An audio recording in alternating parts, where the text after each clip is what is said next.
Les interfaces sont une fonctionnalité qui a été introduite par Airtable il y a quelques années maintenant.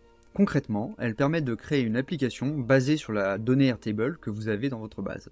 Au début, c'était vraiment un peu foireux, mais au fur et à mesure des mises à jour, il y a eu de plus en plus de fonctionnalités, et maintenant, on a un outil directement intégré qui est vraiment puissant. Vous allez pouvoir choisir la manière dont vous allez présenter la donnée grâce à des templates. Ensuite, vous allez pouvoir personnaliser ces templates en ajoutant ou en enlevant des widgets. Avec ces interfaces, vous allez pouvoir créer des applications qui vont servir à visualiser de la donnée, en d'autres mots des dashboards, mais aussi des interfaces de suivi, de validation, de monitoring, etc., etc. Je suis vraiment aligné avec la direction App Builder qui est en train de prendre Airtable, et s'ils arrivent à construire un produit qui réunit le front et le back, je pense qu'ils auront gagné la course aux outils no-code. Pour commencer, on va créer une nouvelle interface. On va choisir le layout et on va se servir du record review puisqu'en fait on veut passer en revue les différents articles. Maintenant que j'ai mon layout de sélectionner, il va falloir que je décide quelle data je vais afficher. La première chose à faire, c'est de sélectionner la table. Ici, je vais sélectionner article, mais je ne veux pas sélectionner tous les articles. Je veux seulement les articles dont le statut m'intéresse. Moi, dans mon cas, c'est draft. Donc là, j'ai filtré ma donnée. Je vais aussi pouvoir les trier du plus récent au plus ancien.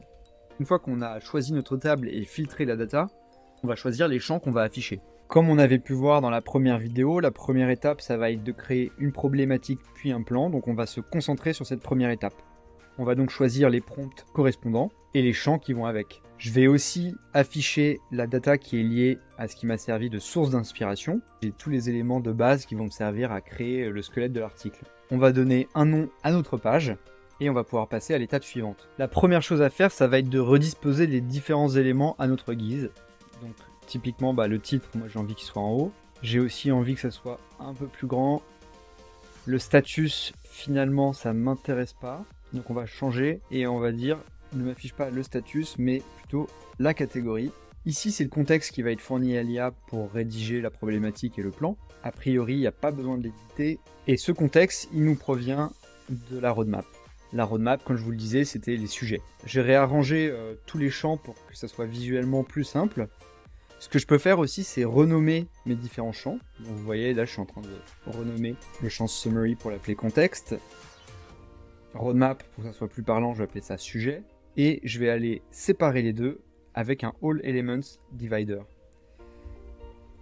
Donc pour bien comprendre, on voit qu'en fait on a deux types d'éléments qu'on peut ajouter, des éléments qui sont liés à l'article, c'est tout ce qui va être contenu dans le record, et d'autres éléments qui sont des all elements, et ça donc c'est de nouveaux éléments qu'on va ajouter, et qui peuvent être statiques, comme un divider ou un texte, mais qui peuvent aussi être dynamiques, comme un Kanban, un calendar, dont on va choisir à nouveau la source de données. Une fois qu'on a setup un peu nos différents éléments, on va vouloir faire une dernière chose, c'est ajouter des boutons pour en fait créer réellement une application. Ces boutons par la suite, ils vont déclencher les automations. A priori, je vais avoir un premier qui va être créer la problématique et un second qui va être créer le plan. Vous voyez que ces boutons, ils peuvent avoir une action. Ça peut être directement de lancer une automation ou d'appliquer un template de record. Donc pour résumer, je vais passer mon champ GPT-4 status en create problématique quand j'appuie sur problématique. On peut modifier la façon dont ça va s'afficher. Je vais faire la même chose pour la création du plan. Pour vous rendre compte à quoi ressemble votre interface, vous pouvez faire la preview. Donc là, on voit ici que je peux choisir mon prompt problématique, je peux choisir mon prompt plan, je peux ici ajouter du texte, là aussi, le modifier, et je peux voir le contexte, ainsi que le sujet qui a servi à créer tout ça. Quand je clique sur problématique, je vois que c'est tous les records qui sont affichés, donc tous les prompts que j'ai dans ma base de données de prompts. Ça, c'est sous-optimal, donc on va venir filtrer les records auxquels on a accès. Je vais pouvoir afficher seulement prompts dont la catégorie m'intéresse. Ok, donc là, j'ai bien filtré, et je vois qu'il y a effectivement un seul prompt qui m'est proposé à chaque fois. On va pouvoir faire un premier test en lui demandant de nous créer une problématique. On a attendu quelques secondes et la problématique nous a été générée par l'IA. Maintenant qu'on a notre problématique, eh bien, on peut lui demander de nous créer un plan. Pour tout ce qui est automation lié à GPT-4, c'est vraiment très lent, donc il va falloir prendre votre mal en patience. Là, je peux vous dire que c'est en train de tourner et on va devoir attendre au moins 1 minute 30 pour créer le plan. Une fois que vous êtes assuré que le plan vous convenait, eh bien, on va pouvoir passer à l'étape suivante. Je suis retourné en mode Edit et on va créer une autre page. Et cette autre page, elle va correspondre à la création de l'article avant qu'on l'envoie sur Webflow. Comme la dernière fois, je vais sélectionner ma table d'articles et choisir que les articles qui sont en draft.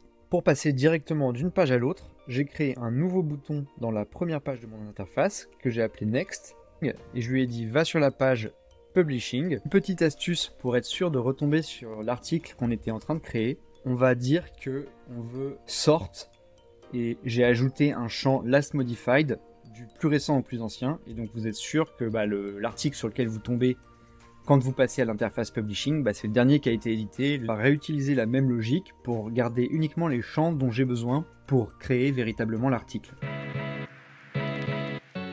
Ok, donc j'ai fini d'ajouter tous les champs dont j'ai besoin. On va retrouver d'abord tout ce qui a trait à l'illustration. Donc vous voyez, on peut choisir le template d'illustration qu'on veut utiliser. Il y a un bouton pour la créer. On va pouvoir voir aussi l'illustration. Tout ce qui va être lié au lancement des automations, donc création de l'article, la publication. Ensuite, tout ce qui est lié au corps de l'article lui-même, que je vais pouvoir venir modifier directement si j'ai envie, et ensuite la sélection de la catégorie et de l'auteur. On va passer en preview pour tester si notre interface fonctionne. Donc déjà, il faut s'assurer de bien sélectionner une catégorie et un auteur. On va venir créer l'illustration dans un premier temps.